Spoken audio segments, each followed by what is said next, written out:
Hello, welcome back to my channel. So today we are talking about an interesting topic that I have been thinking about for the past month. So in my previous video about like how to be a sensitive person and protecting your energy, that's what it's called, I brought up the idea of, detaching as a sensitive person and why it's important. I think I touched on it. I can't remember if I really dove into it, but today we are diving into it. So on this channel, I talk a lot about being comfortable with your inner self. I talk about all of the things that I am uncomfortable with myself, that I am unlearning and learning how to love, and that is definitely my more emotional, sensitive side, and realizing I need to harness it as a superpower, because it is.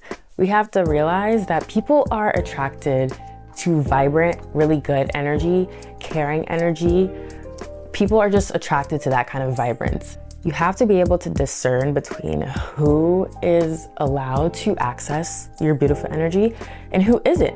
It is totally fine not to have strong emotions for every person who walks through the door into your life.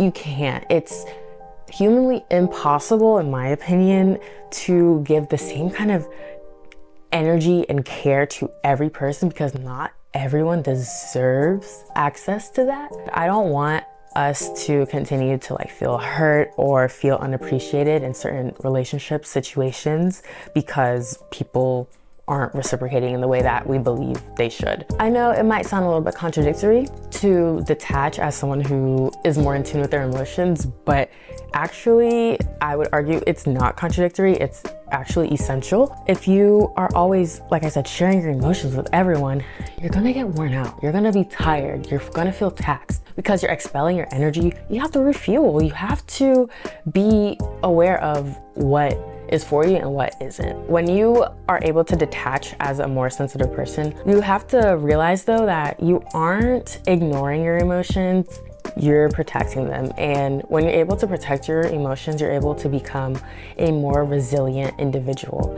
And resilient individuals are, I think, who we should strive to be. Literally, nothing can break through them. Nothing can attack them. They've learned how to detach from things that don't serve them, and they've learned to build up a strong armor around their emotions. That doesn't mean you're a nonchalant person. It means that you assess a situation, you assess a person before you allow them to get access to all of your energy. The first step in detaching is you have to know your worth. Your worth has to be your main priority. I think it's really common for us to put other people and other people's needs before ours, giving people so much care, so much love, without giving that love and care to ourselves. How are we supposed to move through this world if we're not caring for ourselves? Because who else is gonna care for us if not us? You know what I mean? If you aren't caring for yourself, why should someone else feel the need to care for you? But on the flip side, we just always are fine with giving other people care so quick. We have to give ourselves love. We have to give ourselves the finer things. We have to treat ourselves well. Once you're able to make yourself and your worth a priority, you will know what it means to love yourself, what it means to give true care, true respect, to have that dignity. You're giving it to yourself. You know what you need, you know what you want. And so other people, they will have to match that and then some, okay? We really have to get out of this selfless mindset where we don't know what's acceptable and what's not, what's disrespectful and what's not. Your worth is literally the way you move through life. If you can't respect yourself, no one else will respect you. People will continue to walk all over you, and you will continue to feel terrible and ashamed about yourself because it feels like no one understands you. But guess what? That's no more. You're detaching from the kind of energy vultures who will enter your life and disrespect you. When you're detaching from them, they might still be in your life, but you're not letting their opinions, any of their bad energy, bad vibes latch onto you. None of that is getting into you because you're aware of your worth. You're aware of all the respect and love you have for yourself. Nothing can break through that. Their disrespect can't break through that. Their bad energy, it can't seep through that. And their disrespect, their bad energy, their switch up that is none of your business. It's none of your business because you're now in this detachment mode with those kind of people, especially if they're not listening to us when we're coming to them about our problems. Like if they're not reciprocating, like they don't deserve your attention and your energy. We also really need to harness our moods to really detach from these situations that aren't self-serving. We are so in tune with our emotions. We might feel our emotions for a really long time, like even after the fact, maybe like 2 days after the situation happened, the emotions are still stirring within us. And I'm reading this book called The Book of Moods. There's this really interesting fact from this neuroscience person, I don't know the word. So basically it was saying that once your emotions are triggered, the chemical released by the brain surges through your body and you have a physiological experience. And then within 90 seconds from the initial trigger, the anger has completely dissipated from your blood and that response is over.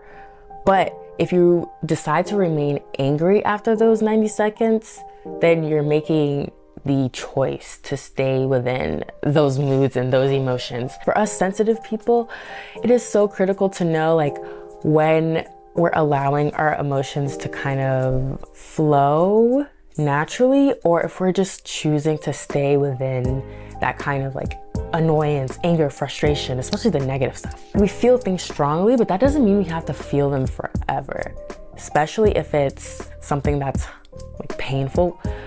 We might not have to feel it forever if we are realizing that we're choosing to stay in certain situations that cause us to feel that kind of emotion. And which is why you have to protect your energy, because we can't allow ourselves to just stay within those feelings because it just ruins our day. It gets us off track. So if you do feel like a strong sense of anger, strong sense of frustration from someone or from situation, let it happen. But remember, like after, 90 seconds after, like a few minutes, take a breather, like take a step back, get out of that situation, whatever it is you need to do, like remove yourself from that situation, take a breather, like calm yourself down. Don't let yourself think about those people or those situations afterwards. How you cannot think about those people or those situations afterwards is by distracting yourself, making goals, doing a hobby. Have hobbies. I will say having a hobby is the best distraction you can have from people who aren't serving you, and the best way for you to like try and detach from those emotions. Your mind is focused on something else. It's not focused on what just happened.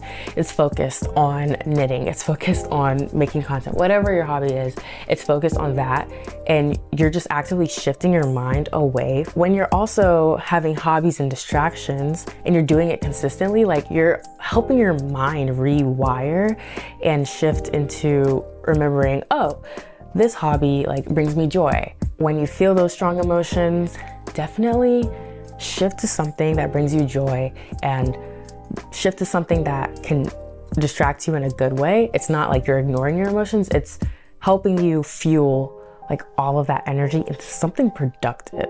And it's really critical to know your triggers and not let them win. When you're aware of what triggers you and what can set you off and the kinds of people who like are really sucking away your energy, you can actively move away from those triggers and those people.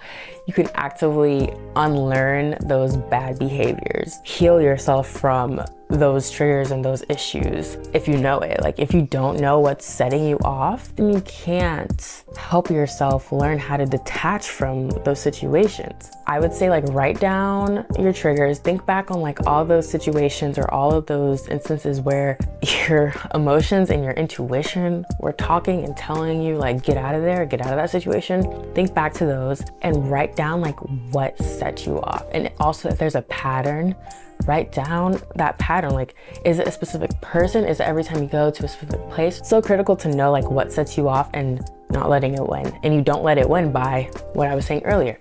Distracting yourself with good hobbies and goals, protecting your energy by removing yourself from those situations, and being in control of your moods. We are sensitive people, yes, but we can control our emotions and our sensitivities. I do believe that we have the power to not let these bad moods set us off. Like I was saying, according to that fact in the book, there is a certain period where you are naturally like chemically feeling all of these emotions, But then afterwards, it's more of a decision. And you know why it's more of a decision?